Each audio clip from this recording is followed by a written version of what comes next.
buenas noches, bienvenidos a Hablando con Elías. En esta ocasión estaremos hablando de temas bien interesantes junto a invitados muy especiales que venimos esperando desde hace unos días. Estará con nosotros Carolina Santana hablándonos un poquito sobre el ranking de acceso a la información de los ministerios del Estado. Y también estaremos conversando sobre otras novedades que se han dado en esta semana. A continuación veremos un video sobre el desayuno de oración que se dio el día de hoy en la Cámara de Diputados. Por siempre tuyo quiero ser, Jesús es toda mi verdad, y nunca yo me cansaré de repetir hasta el final que ahora yo, vamos, cántalo. tengo nuevo amor. Jesús es el verdadero amor. El corazón me late sin parar. Hay uno que me ha dicho, te amo de verdad. Jesús, mi amor, y más que amor, mi dulce paz. Y yo tengo nuevo amor.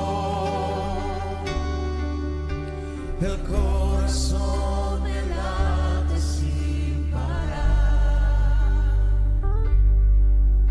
Hay uno que me ha dicho, te amo de verdad, Jesús, mi amor, y más mi amor, mi dulce paz. Gracias, Señor. Gracias, Jesús. Gracias, Señor, porque tu palabra es vida. Gracias, Señor, porque tú nos has enseñado que todo lo que tenemos, todo lo que somos, todo lo que hacemos, las puertas que tú abres, es por tu gracia. Todo es posible por tu gracia, y por eso te damos gracias, Señor, en este momento. Gracias por esta unidad de este cuerpo congregacional, Señor, por el Congreso. Gracias, Señor. Gracias, Padre, porque cada hombre y cada mujer que está aquí juntos representan una esperanza nueva para nuestra nación. Gracias, Señor, porque nosotros sabemos que todo lo que tenemos te lo debemos a ti. Todo te lo debemos. Bienvenidos otra vez a Hablando con Elías. Esto fue el desayuno de oración que se hace en la Cámara de Diputados todos los martes. Pero vamos a entrar en tema enseguida. Está con nosotros la licenciada Carolina Santana Sabá, que es licenciada en Derecho por la Pontificia Universidad Católica Madre y Maestra. Tiene un máster en la Universidad de Harvard en Ley de Interés Público, Políticas y Comunicaciones. Y está aquí precisamente para hablarnos sobre el ranking de acceso a la información pública de los ministerios del Estado, que fue publicado por la Pucamaima la semana pasada y que es de su autoría.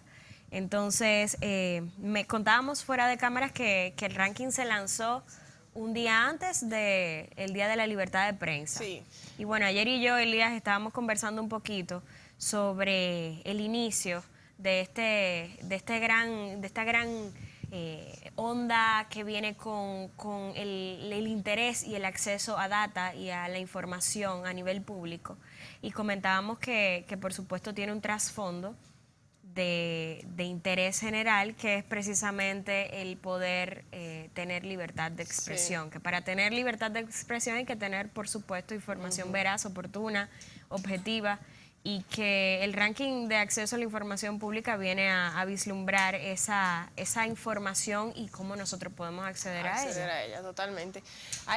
Hay varios ejes importantes sobre el acceso a la información pública. La libertad de expresión es una, porque sin información sobre la cual hablar, la libertad para hablar no es real o no es robusta, por lo menos. Pero también hay un tema de participación política. ¿Cómo elegimos por quién votamos? Hablando de voto informado, por ejemplo, si no podemos evaluar cómo ejecuta las políticas públicas o qué políticas públicas diseña. Uno de los principales materiales o documentaciones que se encuentran faltantes o carentes en mayor escala, en el caso de la publicidad activa, que luego veremos cuál es la diferencia de la pasiva, en el caso de la publicidad activa son los proyectos y programas de gobierno. Es decir, cómo evaluamos cómo va si no sabemos qué hace, por Exacto. decirlo de alguna manera. Entonces, hay muchos ejes relativos a la democracia, relativos a la participación política, a la libertad de expresión y a otras libertades fundamentales que no pueden verse materializadas si el gobierno y el Estado dominicano no garantizan realmente el acceso a la información pública. Bueno, yo estuve ojeando, bueno, leyendo y ojeando el ranking, lo vi completo. Y me fijé que en la investigación que hiciste se vislumbraban diferentes actores, pero también procesos para tú acceder a la información, que es algo de lo que Sí. me vienes hablando. El proceso es algo que definitivamente influye en esa oportunidad, o sea, en el tener la información de manera eficaz. Y, A tiempo. Claro, porque a veces el tiempo juega un papel importante. Claro. Entonces háblanos un poquito de eso que tomaste en cuenta. Ese es quizás el punto más sensible y más nuclear, por decirlo de alguna manera, de todo el estudio. ¿Por qué? Porque algo que la Pucamaima viene a ofrecer con este estudio es una visión diferenciada de la investigación sobre el acceso. Hasta el momento habían dos grandes fuentes de investigación sobre el acceso a la información pública. El propio gobierno, a través de la Dirección General de Ética e Integridad Gubernamental, que en muchos aspectos viene haciendo una labor muy bonita y muy positiva, pero que al final es el mismo gobierno midiendo su Claro. propia transparencia. Y bueno, algo que viene a aportar la Pucamaima es, bueno, lo vamos a hacer Desde la fuera del academia. gobierno, de la academia y desde Claro. la ciencia. Y solo eso genera un tema de fiabilidad más importante. Pero también pasa que, al igual que la DGEI, a lo interno del gobierno, otras entidades a lo externo del gobierno que han medido el acceso a la información pública lo han hecho desde los ejes formales de la publicidad activa. ¿Qué quiere decir eso? Hay dos formas en las que se accesa a la información pública. Está la información que las entidades del Estado tienen la obligación de proveer a través de la página, como por ejemplo la nómina o una relación de las compras menores, pero luego también está aquellas informaciones que no tienen que estar publicitadas en el portal institucional web, pero que si alguien te las solicita, el ministerio tiene la obligación de presentarlas. O la entidad, no necesariamente un ministerio, Exactamente. la oficina. Exactamente. Entonces, esa segunda parte, esas informaciones a las que se tiene derecho si son solicitadas, se llama publicidad pasiva, Ok. porque la entidad o ministerio está en una posición pasiva, salvo que se le solicite. Y la primera que te dije, las informaciones colocadas en el portal institucional, se llama publicidad activa porque tiene que activamente colocarlo, aún no haya una solicitud de acceso a la información pública. Este estudio no solo viene a evaluarlo de manera independiente y extragubernamental, Ok. sino que también viene a evaluar la publicidad pasiva y la la activa, activa. el proceso de solicitud y qué tan difícil es. O sea, que evalúa a las dos de manera conjunta. Exactamente. Ok, me llamó muchísimo la atención que se tomaran en cuenta estos aspectos, desde cuántas veces se transfiere por teléfono Sí. a de una extensión a otra, cuánto tiempo tarda el operador que te contesta en responderte a Sí. algunas inquietudes y, por supuesto, el tiempo que se demora en recibir la información. Sí. El De tiempo, recibir la solicitud la y luego solicitud recibir y luego la información. información. Pero vuelvo con el tiempo porque me parece algo crucial en aspectos de acceso a la información. Primero que la ley 200-04 estima un espacio de tiempo X, Sí. son de 15 días. 15 días laborables. equivalentes a para 3 poder semanas. recibir respuesta a la solicitud que uno plantea. Así es. Es decir, que el Estado se ve obligado a cumplir Sí. con este requisito para que la información sea oportuna, empezando Oportuna. por ahí. Exactamente. Bueno, mira, ahí con el tiempo hay varios temas importantísimos. El primero es cuánto tiempo nos toma tan siquiera comunicarnos con la OAI. Es decir, llamamos al ministerio tal y cuánto tiempo nos toma que nos tome la llamada a la OAI, si nos la toma. Y luego de que nos toma la llamada, cuánto tiempo requiere que la OAI nos diga qué hay que hacer, para obtener la solicitud. Hay algo que me llamó mucho la atención y que en el estudio se plantea, son las distintas formas en las que uno puede acceder a esa información. Menciona un formulario, menciona una llamada telefónica, Sí. pero menciona también una serie de solicitudes que se hacen por correo o por la página del portal web. Entonces, eso fue en algún sentido algún contratiempo para poder medir el todo de esto.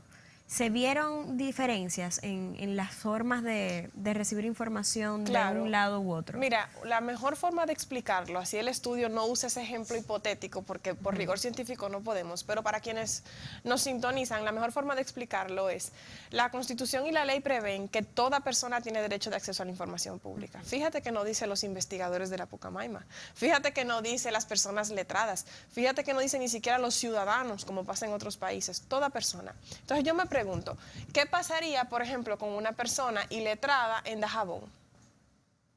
¿Cómo llega a una ¿Cómo información? cómo a llega obtener la información pública a la que tiene derecho en virtud de la Ley 200-04, General de Acceso a la Información Pública, y de la Constitución de la República? ¿Cómo accesa a ella? Bueno, lo más natural es que sea a través de un teléfono. O de manera presencial, tal vez. Bueno, trasladándose desde Dajabón. Bueno, sí. por Entonces sería el teléfono costo es del derecho. mucho más natural, claro. ¿Verdad? Por teléfono es mucho más natural. Sí. Pero entonces cada uno de esos ejes que tú señalas, cada una de esas vías, implicaba un mecanismo distinto. Claro. Entonces separamos acceso telefónico de acceso digital. Y en acceso digital, el envío de una solicitud a través de un formulario o el envío de una solicitud a través de un sistema que se llama el SAIP o el envío de una solicitud a través de un correo electrónico. Y lo triste es que aún agotadas los mecanismos naturales de solicitud de acceso, que son acceso telefónico y acceso digital, en el 36% de los casos nunca recibimos ninguna respuesta de un Ministerio del Estado. Lo que es más, si a eso se le suma, a ese 36%, las respuestas que llegaron, pero llegaron una vez vencido el plazo que establecíamos anteriormente de los 15 días, entonces eso se reduce a un 13% de respuesta. Estamos adecuada. hablando entonces que solamente un 13% de los Cumple la ministerios ley. del Estado cumple a cabalidad la ley. La ley en la parte pasiva, sí. Ok, bueno, estaremos hablando un poquito más sobre esto tras la pausa. Gracias por sintonizar, Hablando con Elías.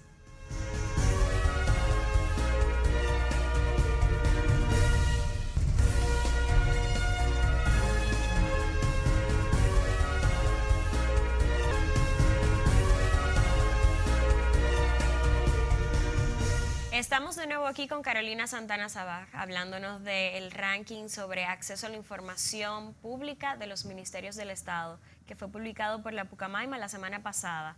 Y quedamos antes de la pausa mencionando que solo un 13% de los ministerios del Estado Sí. cumplen a cabalidad con la ley. Así es. Eso es un número alarmante, me Alarmante, parece. muy alarmante. Porque eso quiere decir que la información no llega de manera oportuna. No. A la mayoría O de los... completa o no llega y punto. Ok, bueno, sí, porque entonces tenemos varias, Claro. varias opciones, o no llega completa o no llega a tiempo. Pero estábamos hablando también Del sobre, exacto, el ranking, el posicionamiento que tienen los diferentes ministerios Sí. dentro de este estudio. ¿Qué tú me tienes que decir? ¿Hay algo que te pareció sorprendente? ¿Alguno te llamó la atención? No. Porque yo lo estuve viendo y sí, algunos me llamaron la atención, algunos no me sorprendieron. Por ejemplo, ¿cuál te llamó la atención? Me llamó la atención la Procuraduría General de la República. Sí. En el caso de la Procuraduría General de la República tiene muy buena calificación en cuanto a publicidad activa. Si ustedes se fijan en el estudio hay una tabla que marca de verde las informaciones que estaban actualizadas en el portal institucional y luego marca en amarillo las que están desactualizadas, pero no es Pero tan no tan grave su viejas. desactualización Ok. porque puede ser que en el transcurso de En el ese estudio hablaba mes- de un mes Exactamente. aproximadamente. Y luego de retraso. marcaba en rojo las que estaban desactualizadas con más de un mes, ya las que ya tenían una desactualización que calificábamos como grave. En el caso de la Procuraduría General de la República, los 4 o 5 documentos pilares que evaluamos, tenía todos en verde menos programas y proyectos que lo tenían en amarillo. Es decir, en cuanto a la publicidad activa, desempeñó bastante mejor que las demás que estaban rankeadas y en posiciones cercanas a ella en el ranking del Completo, estudio. Sin embargo, donde perdió una parte importante de los puntos es en lo relativo a la publicidad pasiva. Cuando se le presentaba la solicitud, qué tan fácil era presentar la solicitud uno y cómo respondió a la solicitud. En el caso de la Procuraduría General de la República, al sol de hoy no recibimos respuesta. Entonces, claro, perdió muchos puntos en cuanto a satisfacer los requisitos de la ley sobre las solicitudes de acceso, es decir, de nuevo, la Claro. publicidad pasiva, y eso le bajó mucho la posición. Cabe destacar que este estudio se vino realizando en la segunda mitad del año pasado. Sí, Es algo relativamente... Del 13 de septiembre al 15 de octubre. Exacto. Y entonces, si todavía no estás recibiendo ningún tipo de información, Sí. hay un periodo de tiempo relativamente largo Sí. de espera. Exactamente. Y como tú decías, hay un plazo. Es decir, Claro. para cumplir la ley hay que cumplirla dentro del plazo. En derecho, cumplir fuera de plazo no es cumplir. Y bueno, tú eres abogada, tú de eso estás al tanto, ¿verdad? Entonces eso pasó con algunas entidades que tenían algún eje especialmente fortalecido y encomiamos ese tipo de trabajo, pero tenían otros ejes que hacían tan dificultoso el acceso a la información pública y la transparencia que entonces la calificación consolidada resultaba insuficiente para que estuviese arriba Claro. en los rankings. Arriba, en las mejores posiciones, estaba el Ministerio de la Presidencia con un 89.28% del total de los puntos, seguido del Ministerio de Energía y Minas con una calificación similar, y luego el Ministerio de Administración Pública, que es precisamente la entidad que se encarga de que esas cosas estén en orden, por decirlo de alguna manera. Los peor calificados, sin embargo, eran el Ministerio de Deportes, Ahí el va Ministerio, yo. el Ministerio de Defensa y el Ministerio de Educación Superior, Ciencia y Tecnología, MESID, con una calificación de 9 punto algo por ciento, una calificación muy baja, de quien tampoco recibimos nunca una respuesta a nuestra solicitud de acceso a la información pública. Bueno, para continuar con este tema, vamos a ver un videíto que tenemos. Así que continuamos con el ranking en un momentito. Pero mientras eso va pasando, continuemos hablando. El tema del Ministerio de Deportes no me llamó, o sea, no me sorprendió. La verdad es que el Ministerio de Deportes todavía yo no lo veo como brindando una serie de informaciones como llamas pasivas, perdón, activas, pero pasivas tampoco. O sea, en mi ejercicio he visto una serie de complicaciones con el Ministerio de Deportes. No me sorprendió, sin embargo, sigue siendo una calificación muy baja para lo que yo esperaba. Sí, y por ejemplo, Estamos hablando como de 8 puntos. No, un 8%. Sí, un 9%. En el caso del Ministerio de Educación Superior, Ciencia y Tecnología también, donde uno pensaría que la labor que realizan por ser tan vinculada con la educación, tan documentada, Exacto, tan documentada, sería de relativa facilidad entregar las informaciones en un formato que por la naturaleza de su trabajo ya deberían de estar. Sin embargo, no fue el caso. No fue posible acceder a la información solicitada en el MESID. Ok, bueno, ahora sí vamos a ver el videíto. Esperamos en un momentito aquí con Elías.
Bueno, y estamos aquí con Carolina Santana Sabaj hablando del ranking sobre acceso a la información pública de los ministerios del Estado.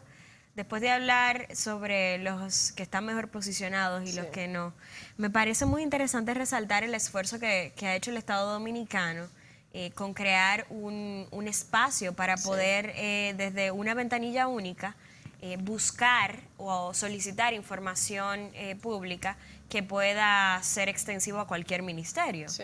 y bueno, ahí Ese viene... es el portal único de solicitudes de acceso a la información pública, mejor conocido como el SAIP.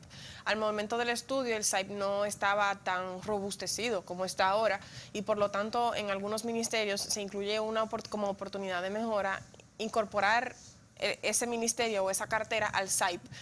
Actualmente, sin embargo, el SAIP ya tiene la totalidad de los ministerios y eso es un punto muy positivo. Es de las labores que venía destacando de la DGI.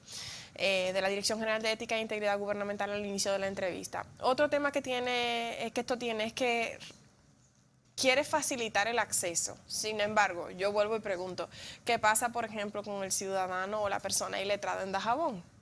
El SAIP viene a resolverle un problema de centralización de solicitud de acceso para personas en situaciones privilegiadas. Claro. Pues con acceso a internet, alfabetizadas y con posibilidad de seguimiento digital. Pero realmente no viene a democratizar el acceso a la información pública en el sentido de hacerlo accesible a las poblaciones vulnerables o más importante aún a las poblaciones que no tienen acceso a estas plataformas y que, bueno, por decirlo de alguna manera, que la República Digital no ha llegado hasta ahí, la República Digital del gobierno, y no iba a llegar tampoco hasta donde quienes no puedan, por ejemplo, leer y escribir, o hasta quienes no tengan acceso a los equipos necesarios para acceder a las plataformas digitales. Hay otro asunto que me llama la atención porque las únicas personas que no pudieran acceder a eso no solamente son los que no tienen las posibilidades de acceder a utensilios digitales, sino también a personas que tienen discapacidades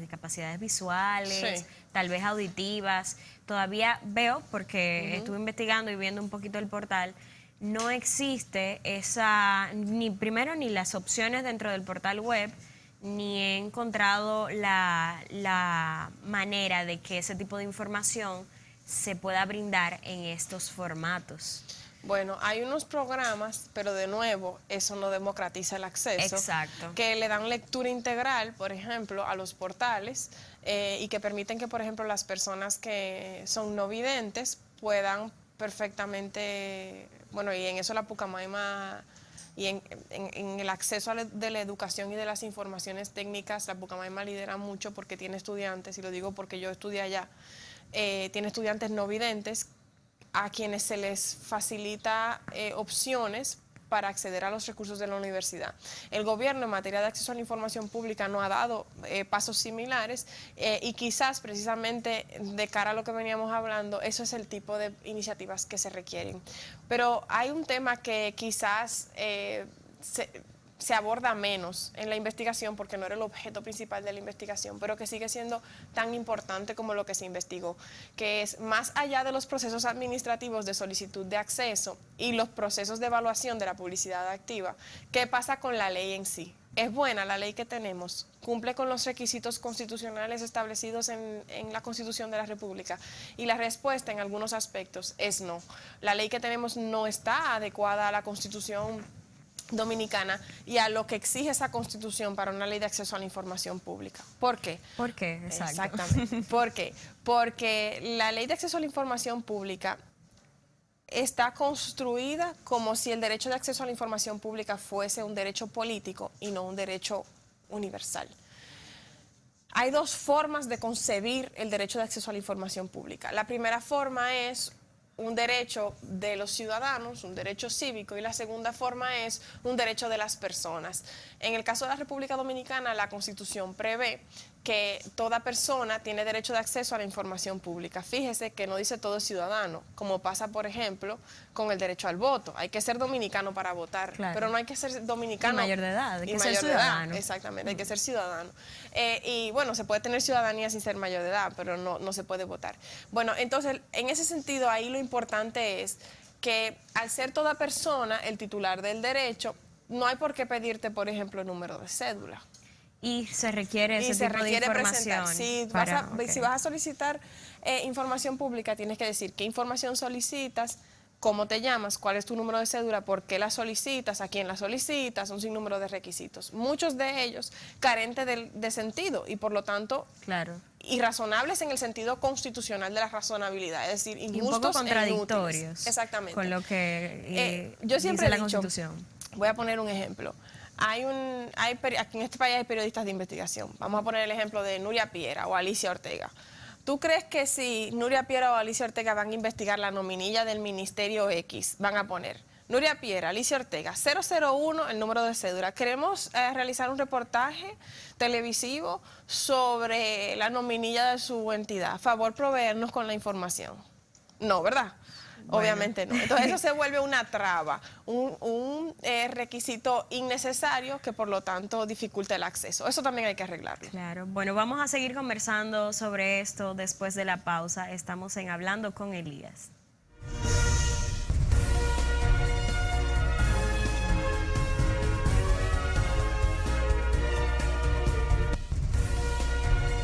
Estamos de vuelta en Hablando con Elías y queremos darle la bienvenida al diputado Elías Cerulla, que se está integrando a la conversación de hoy, hablando sobre el ranking de acceso a la información pública con Carolina Santana, su autora. Bueno, muy buenas noches. Llego un poquito tarde, estamos en tema político y como el programa no es político había que discutirlo antes de llegar al programa. Porque mañana es un día importante para la Cámara de Diputados y estamos, se dice, afilando el hacha. Pero cuando llegué te escuché hablar, Carolina, primero felicitarte por tu currículum excelente. Muchas gracias, tu juventud y decirte que este programa quiere ser un aliado tuyo.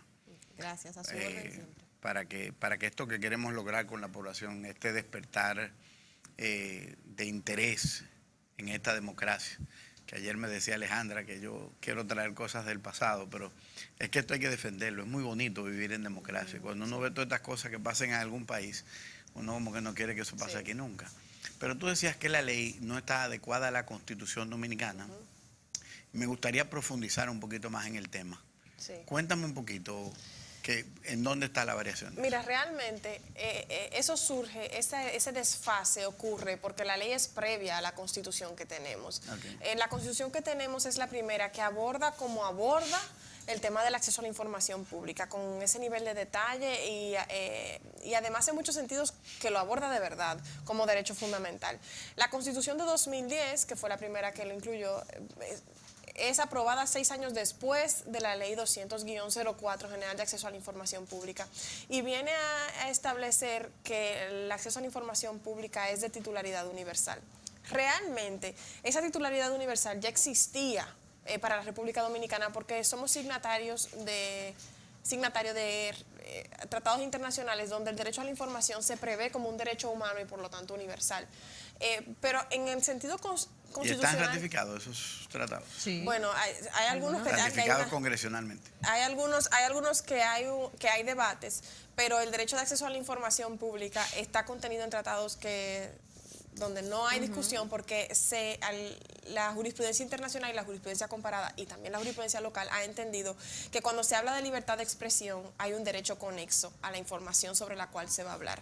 O sea que si algunos tratados que hablan de la libertad de acceso a la información pública o del derecho de acceso a la información pública ponemos en tela de juicio si han sido ratificados o no, con solo tener aquellos donde la libertad de expresión está contemplada, pues eso arrastra de alguna manera la libertad de acceso a la información pública. Entonces, si bien, como decía, estaba incluido, ya precedía eso de inadecuado de la ley por el tema de los tratados, en el 2010 como que se concretó cuando la Constitución estableció toda persona tiene derecho de acceso a la información pública. ¿Y por qué? ¿Qué pasa con la ley? Es que la ley dice que no toda persona, no es eso. La ley también establece que toda persona tiene derecho de acceso a la información pública. Lo que pasa es que el proceso de solicitud que prevé es uno propio de una titularidad limitada. Eso quiere decir... En la ley. En la ley. Sí. Es decir, la misma ley. Quiero hacer una pausa porque yo sé que este programa esta hora lo están viendo el diputado Henry Merán y el diputado Demóstenes Castillo, Demóstenes Martínez, que son dos legisladores y abogados excelentes, para que tomen nota y mañana hablemos de cómo vamos a corregir ese tema. Bueno, hay sobre eso también mucha literatura técnica que yo con gusto le puedo proveer a usted y a los diputados que nos sintonizan y a cualesquiera que estén comprometidos con trabajar el tema del acceso a la información pública, que es muy importante para esa democracia que usted decía que es importante defender. Retomando el argumento que le presentaba, hay un tema importantísimo con la inadecuación de la ley, que es que la misma ley reconoce que la titularidad es universal, es decir, que toda persona tiene derecho de acceso, pero entonces en el proceso de solicitud adopta una posición como si fuese una Limitativa. titularidad política o cívica. Es decir, y le explicaba a Alejandra antes de la pausa, Y al público. y al público naturalmente, antes de la pausa, hay derechos como el derecho al voto, que solo si usted es dominicano y mayor de edad tiene derecho. Bueno, hay otros derechos como el derecho a la vida y a la salud, que usted con ser una persona, ser un ser humano, ya es titular. Ese es el caso del acceso a la información pública. Ese segundo caso es de titularidad universal y por lo tanto toda persona. En ese sentido, el proceso establece, por ejemplo, que hay que tener nombre y número de cédula para poder solicitar el acceso, porque te lo pide. Para tú concretar la solicitud de acceso, te dice, dame tu nombre, dame tu número de cédula y las razones por las cuales tú quieres solicitar la información. Y realmente, si toda persona tiene derecho de acceso, yo no tengo por qué tener cédula. Exacto. Yo no tengo por qué O no ser tienen por qué nacional. darla. O no tengo por qué darla. Si no tengo por qué tenerla, mucho menos tengo por qué O darla. sea, eso no debería ser un requisito, dices No, tú, es para una traba. obtener este tipo de información. Claro, una persona indocumentada, por ejemplo, tiene derecho a acceder a esa información. Una persona que no tiene cédula, que lo que tiene es un número de pasaporte, tiene derecho a solicitar la información. Y lo que es más, ¿por qué preguntarle a una persona por qué quiere ejercer el derecho constitucional que tiene? ¿Y por qué ponerlo como un requisito para considerar completa la solicitud? ¿Y por qué motivarla? Porque ¿Y te por qué escuché que había que motivarla? Por nada, motivarla. porque la Constitución dice que puedo. Exacto. Eso nunca nadie tiene que justificar por qué quiere ejercer sus derechos constitucionales fundamentales y humanos. Eso no tiene ningún sentido. Entonces, el artículo 40.15 de la Constitución establece el principio de razonabilidad. Eso es un principio que evalúa las leyes, por decirlo de alguna manera, para determinar si son válidas de conformidad con las normas constitucionales relativas a ese principio, ¿no? Y lo que dice la razonabilidad en su sentido más simple es justo que te pidan que esa normativa sea así, en este caso que te pidan ese tipo de requisitos para solicitar la información, es útil. Es razonable. Ese tipo de requisitos, y la verdad es que no es ni justo ni útil. No es justo porque entonces presume que tienes que tener cédula. ¿Qué pasa con el indocumentado y letrado en Dajabón? No tiene ese derecho fundamental, no puede ejercerlo. O peor aún, como tú estabas comentando, si una persona con cierta reputación o con ciertos trabajos está solicitando una información X, entonces se evaluaría las condiciones o la capacidad de esa persona para poder obtener esa Obtener una información, exacto. ¿Qué pasaría con los periodistas de investigación? Yo le ponía... Y además puede generar un temor inicial. Desde que tú llegas, exacto. tú estás averiguando algo. Nombre, Claro. cédula y por qué. ¿Y por qué? Mejor no pido nada. Mejor no pregunto nada. Es una forma de hay una ahuyentar. intimidación ahí. Exactamente.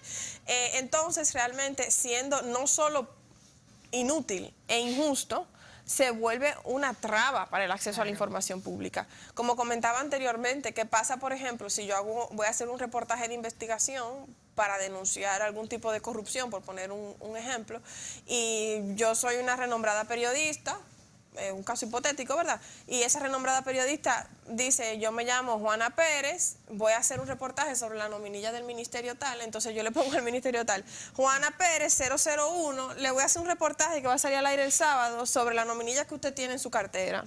Obviamente no le van a dar la información, pero entonces si no motiva, es casi como forzar a la gente a decirle mentira a la administración, porque sí, entonces ese tipo de requisitos, al ser irrazonables, se vuelven inconstitucionales, y a ser inconstitucionales no deben de ser válidos No, y en la ley. representa entonces un objeto que se tomó en cuenta, me imagino, a la hora de tú realizar el ranking, porque el ranking es de la facilidad al acceso.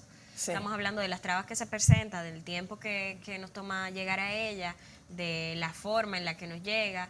Son tramas, son paredes Sí. o muros que vemos para poder obtener esa información. Muros no legítimos y no justificados por la normativa, y por lo tanto nulos deberían de ser declarados nulos de pleno derecho, es decir, no debería de existir en la normativa.